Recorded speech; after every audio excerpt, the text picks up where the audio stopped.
Hello everyone and welcome back to my opinion. And the Kolkata Knight Riders have won this game against the Mumbai Indians by 5 wickets. An outstanding win for them, and they were 101 for 5 with Venkatesh Iyer and Pat Cummins batting together.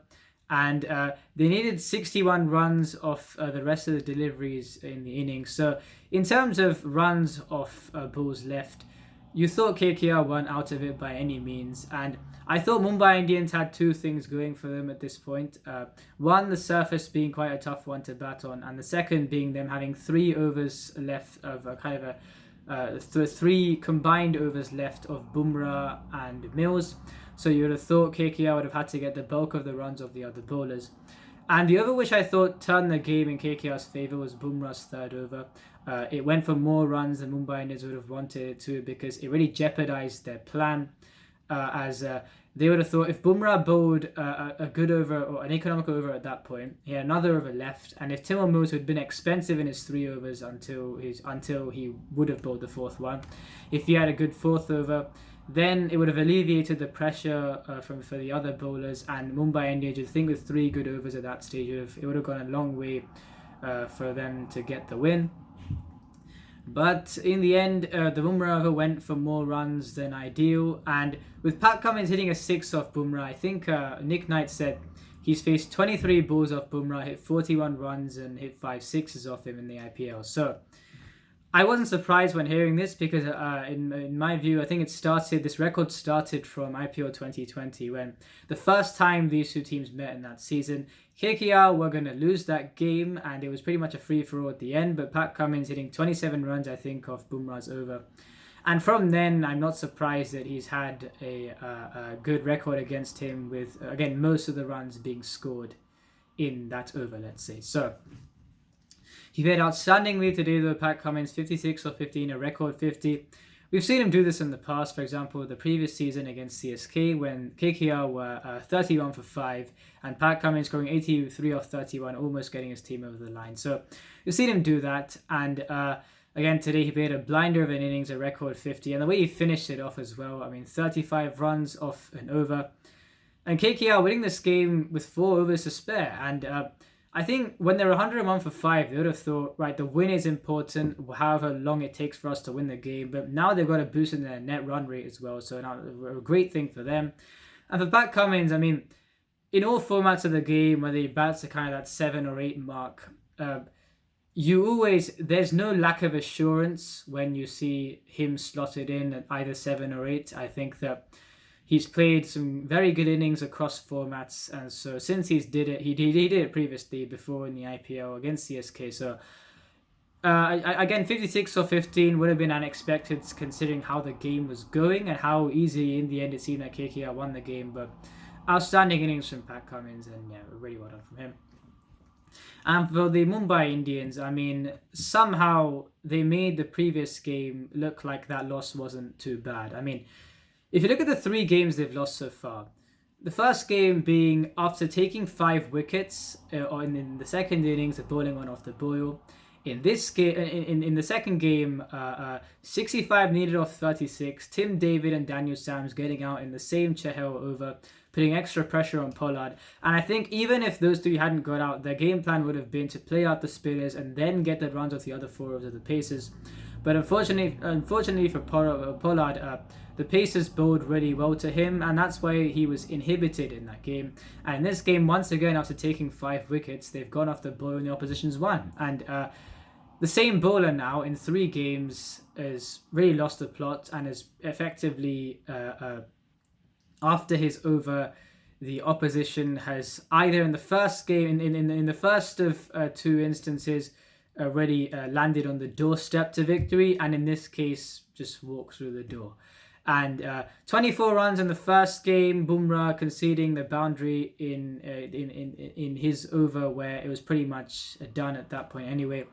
And then in this game, 35 runs. I mean, again, I'm not too surprised, honestly, because even Simon Dool said this on the Cricket Buzz Live show after the auction was finished, and he said Daniel Sams goes at 12 and over in international cricket.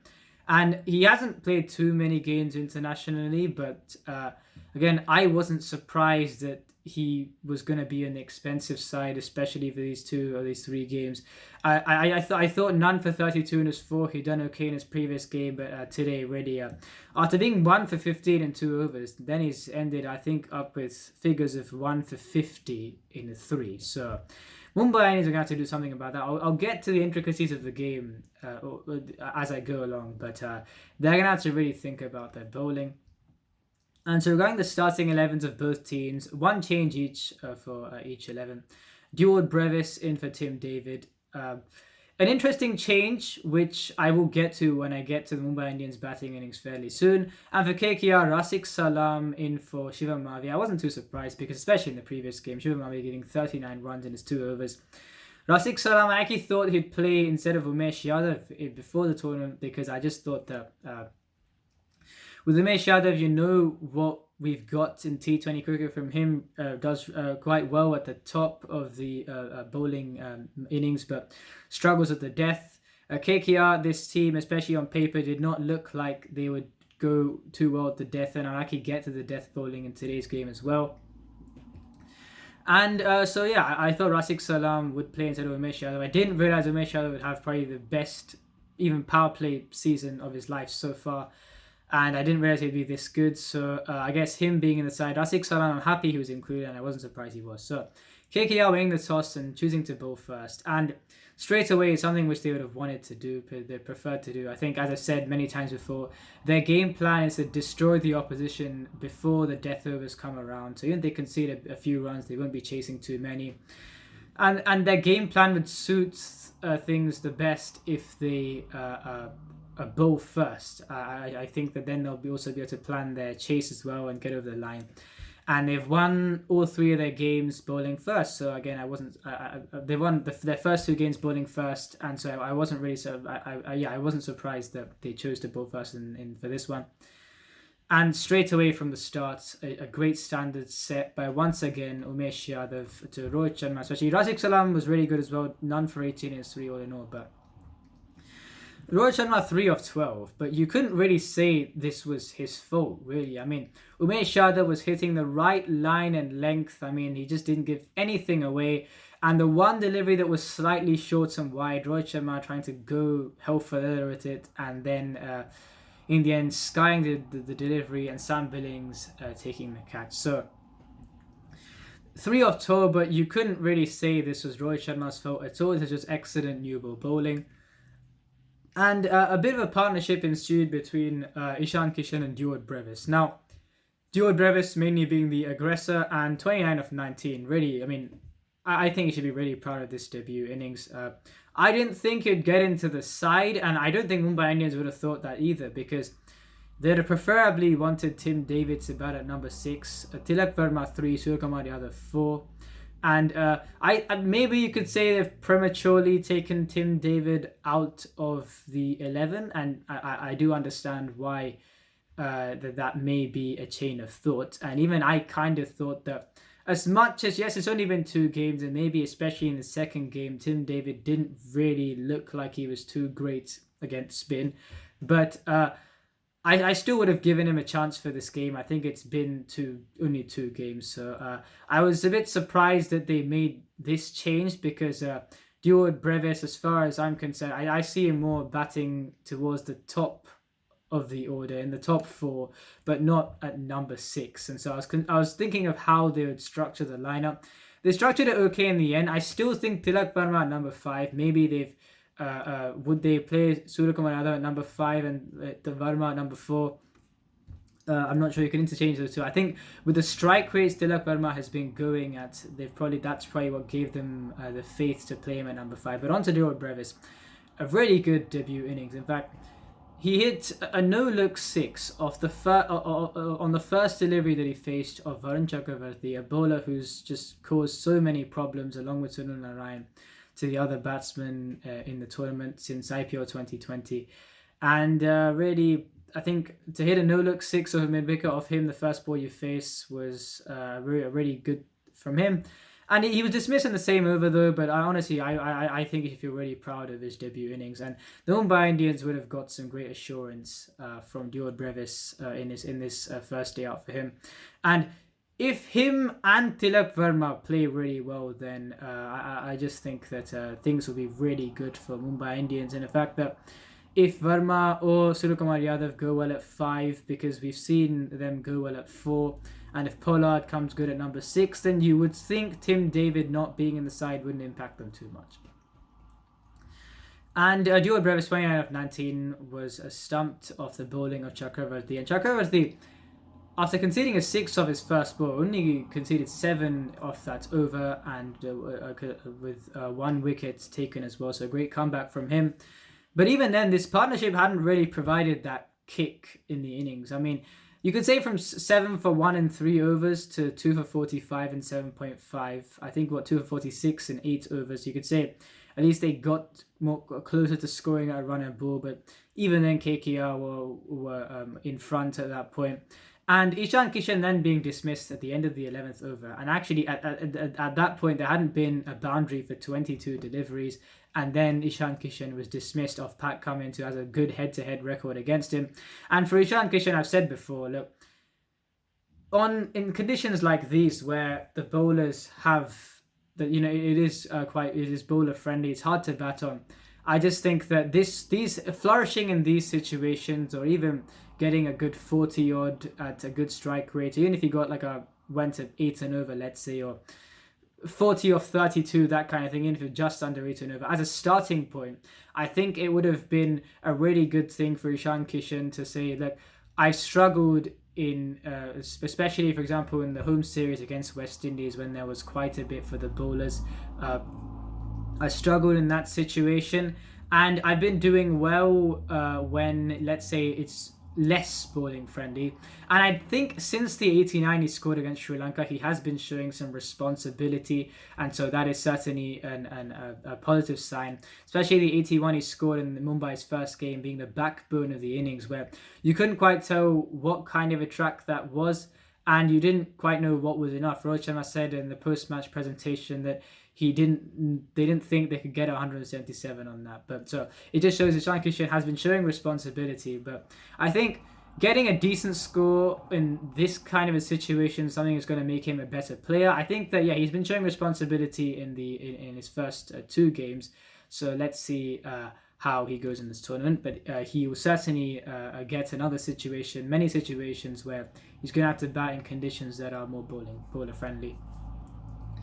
And so after his dismissal, Mumbai Indians 55 for 3 in 11 overs, well behind the 8 ball. Yes, you've got Suryakumar Yadav and Tilak Verma batting. So again, no issue with personnel throughout this batting lineup, especially this top 6. But as far as the scoreboard, you thought KKR were in front. And after taking a bit of time where they scored, I think 28 runs in the next 4 overs, and that was actually well above the run rates before then. After 83 for 3 in 15 overs, they really launched after that. And from there, they've got themselves 161, courtesy of Suryakumar Yadav, Tilak Verma, and Karen Pollard at the end, who I will get to. And I think the one chance the Mumbai Indians had at this point was that, I've said before, KKR their game plan is to destroy the opposition before the death overs arrive. But in this case, you've got Suryakumar Yadav, Tilak Verma batting at that point, Karen Pollard to come, and then Daniel Sams, who can hit a long ball as well. So, and Murugan Ashwin can bat a bit. I'm not including him already in the players that they would rely on more to get the big runs, but he can bat a bit as well. So, again, Mumbai Indians have a few players that can do the damage at the end, and KKR in this one, for the first time in 4 games, haven't managed to really destroy the opposition before the death overs phase. And I think straight away that's what gave the Mumbai Indians a chance. And from there they really kicked on. Unsurprisingly, Suryakumar Yadav scoring 52 of 36. I mean, it's almost like he hadn't been out of the game at all. Tilak Verma has been absolutely outstanding. I mean, the strike rates at which he scored, he's played the first 3 games of his IPL career, and I can't remember someone else this may be recency bias, but even then, I've watched the IPL since 2011. You've seen other players like, for example, Devdutt Padikkal, where he scored some runs at decent strike rates, but nothing like your lowest strike rate being 140 in 3 games, and scoring 61 of 33 in your previous game, reverse sweeping, a world-class spinner for 6 in Maharashtra. And I mean, the impact that he's had, and that too, they would have thought he'd bat at number 3. He had to bat at number 4 the first 2 games, and then bat at number 5 today and got a strike over 140 from walked in at 55 for 3 and 11 overs. So I just think it's been absolutely outstanding. So those two really playing brilliantly. And Karen Pollard, 22 of 5. I mean, I will say, you could say the 2 of those 6s kind of were just swings at the ball and went over third man for 6 in the last over of Pat Cummins. In fact, the last 2 balls of the innings. And I think in the end, you could say for Pat Cummins, and I'm going to get onto the bowling here a bit. But before I do that, I think just summing up, Mumbai Indians 161 for 4 from where they were. I think that they had that extra chance because KKR hadn't destroyed the opposition before the death overs, something which they had done in their first 3 games. And for the KKR bowlers, I think for Pat Cummins, he bowled better than 2 for 49. I think he had 3 sixes, 3 out of the 5 sixes he conceded were one off Duode Brevis, which went straight over the keeper's head for 6. Then the 2 in the last over of Karen Pollard, where it went over third man for 6. So they ruined his figures quite a bit, and still 2 for 49. You could say that, he probably shouldn't have been as expensive. Oh yeah, so the thing is, what was I going to say? So yeah, I just have to go outside for a minute. So Pat Cummins, 2 for 49 is 4. I think those 3 sixes kind of really thinged his figures slightly.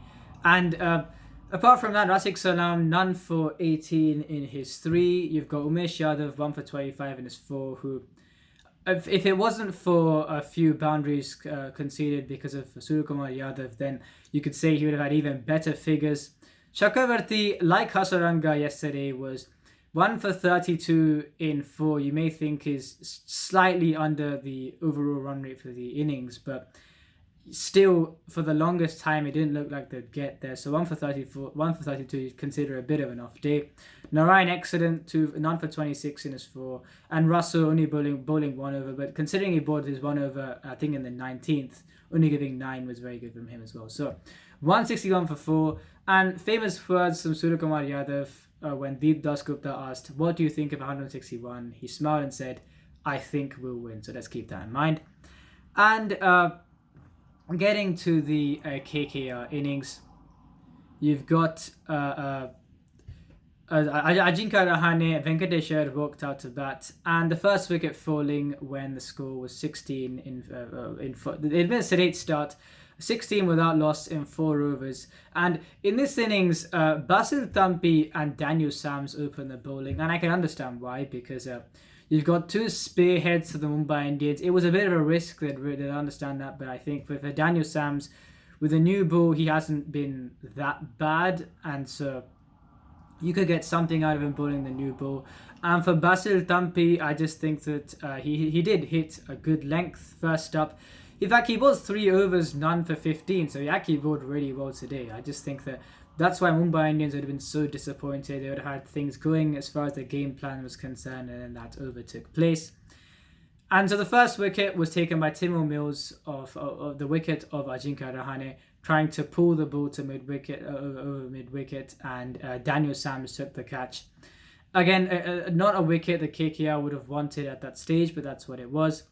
Sher then walking out. Once again, he's looked really good when he's walked out to bat, but it's just that he's been scoring these almost cameo innings where he just showed his class for a few deliveries and maybe 2 overs or so at the most, and then he just gets out. Today being dismissed by Daniel Sams, and I've said before that when Sher is dismissed, especially in conditions where it's bowler friendly, and today they had to chase a score of 162, so this wasn't like the smaller totals they would have been chasing before.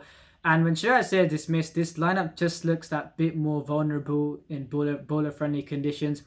Pretty much all the dismissals weren't great from KKR. I mean, in the first innings it was because of outright really good bowling, let's say, but in this innings quite a few, the dismissals are pretty much just because of the batsman's mistakes. Sam Billings, after Nitish Rana, I think, had hit a 6 off Murugan Ashwin. in the same over, Sam Billings tries to get another boundary and gets caught by Basil Tambi. He was going really well, 17 off 11 before he had been dismissed.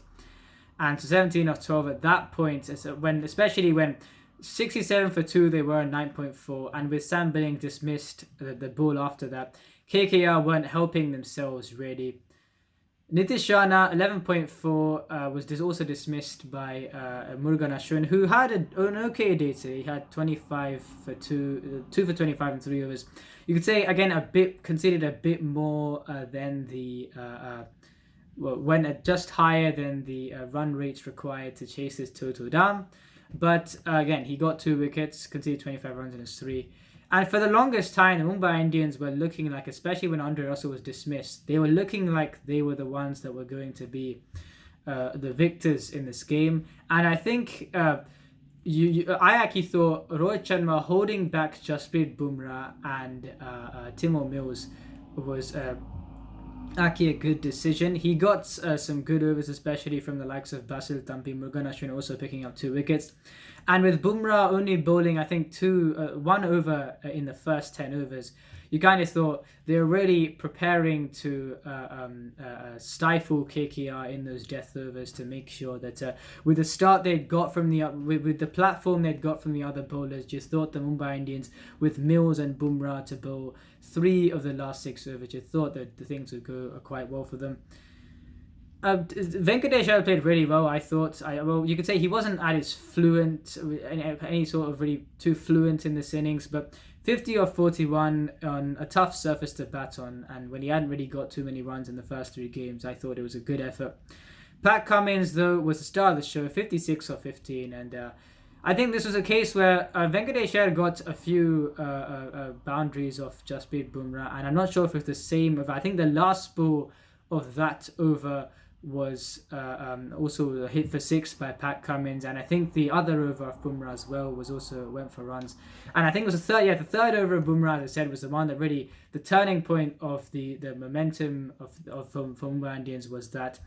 And after that, again, the game just almost left Mumbai Indians' grasp. I thought after the Bumrah over itself, I just think there were just the bowler that you would have thought would deliver the economical overs and really give the insurance policy for the other bowlers, with his overs and then yielding more runs than would have been ideal. Mumbai Indians, for me, after that over itself, pretty much lost grip on the game. And the next over just showed why they would have been relying on Bumrah so much. 35 runs, I mean, honestly, just terrible. And even there was one moment of brilliance from Suryakumar Yadav in that over where he took a brilliant catch on the boundary, and even that was a height, an over the waist height no ball. So even the catch, which was an excellent catch, wouldn't have gone down as anything. And yeah, I mean, this was a terrible loss from the Mumbai Indians. They're bowling. This is the second time in 3 games that it's let them down, and even in the first game, I think. There were 3 overs that went for above 20 runs, and that too, 1 in the power play, 1 in the middle overs, and another one at the death. And really, that was something where, considering they were in the game all through that 20 overs, as I said in my video reviewing that game, 193 for 8, considering 3 overs yielded 73 runs. It just showed how much easier they could have made lives for themselves, and especially with the fact they needed 65 or 36 and still didn't manage to win the game either. So yeah, these first 2 games, really disappointing losses, and it's really frustrating for the Mumbai Indians, I think, because their batting has shown some really good things. I think Suryakumar Yadav, unsurprisingly, 52 for him. Tilak Verma, outstanding. Ishan Kishan has showed some real responsibility. I mean, you've got those 3 players who've been excellent. Rohit Sharma, 41 in the first game, and today, for me, this wasn't his fault that he scored 3 off top. The bowling was just that good. So, I mean, they've got some positives in their batting, especially the top 4, but I just think with their bowling, there's such a risk factor. I mean, they've got spearheads in Bumrah and Mills, and with the first 3 games, Mills is the economy rate that he's been going at, especially in this game, it put too much pressure on Jasprit Bumrah.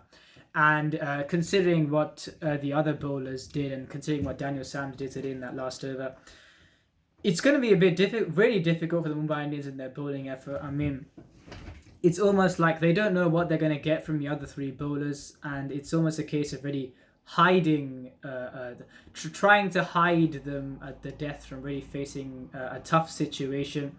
They did well at the start, and when you've got to the situation where you've got the ideal scenario, yet still 35 runs get given in an over. And I don't know how Mumbai are going to be able to deal with this.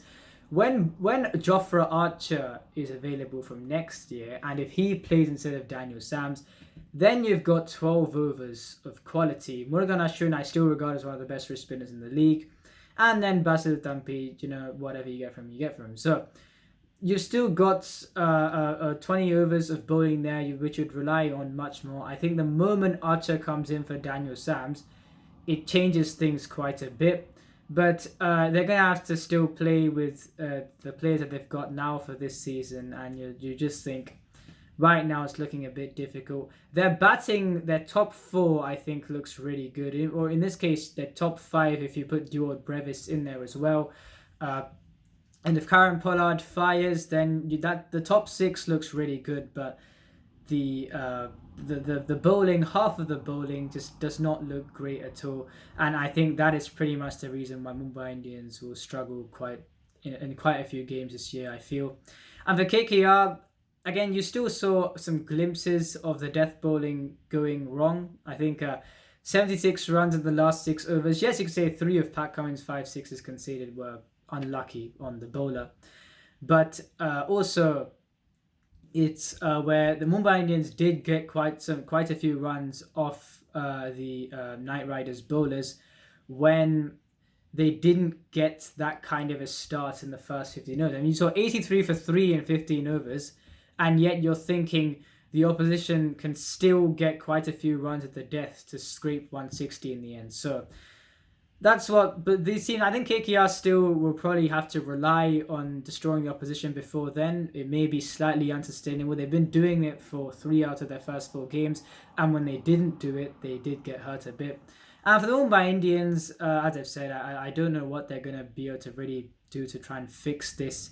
I just think, you think at this point, Fabian Allen instead of Daniel Sams would be a change that you'd make, because even though you'd think, Daniel Sams, the way he bowls with kind of the left arm option, can swing the ball as well up top. You'd think it'd get much more purchase than what a Fabian Allen would do, especially in these conditions. But at the same time, you're kind of thinking, as much of a work in progress bowler as Fabian Allen is, he won't give 35 runs to lose you the game. That's probably what you'd be thinking. Just how is it the numerical side of things to say how many runs does he give at this point in time? And Mumbai Indians still have 3 seamers in Tampi, Bumrah and Mills, and I think Karen Pollard should bowl more this season because you're probably getting more assurance from him than you are from Daniel Sams. So what I think they should do is, purely in terms of runs, I know with what you're getting from Daniel Sams and the new bull up top, I think it will be far more helpful in these conditions than what you'll get from Fabian Allen. But I'm saying he's again in the batting side, and you'll probably get a lot more from Fabian Allen. But at the same time, you're batting at number 7, and so I think you'd want him to bowl 4 overs, and so that's going to be something they're going to find difficult. Would they think that Fabian Allen will bowl 4 overs every game, especially in the more batting friendly conditions? I don't think so. So that's on that, and let's see what they'll do. So the next game being the Lucknow Super Giants between the Delhi Capitals. And both these teams, the Capitals losing their previous game and a disappointing loss, but I still think that they should go very well in this tournament. And the Lucknow Super Giants winning a game that they should have lost, but that would give them quite a lot of confidence. I'm going to see where that game is taking place. I think it's taking place in the DY Patil Stadium. And I don't really have a preview for that, let's say. It should be a very good game to watch, two the better sides in this competition. So let's see how that goes. If you enjoyed this video, please like and subscribe. Please share this video with your friends. And remember, this is my opinion. What's yours?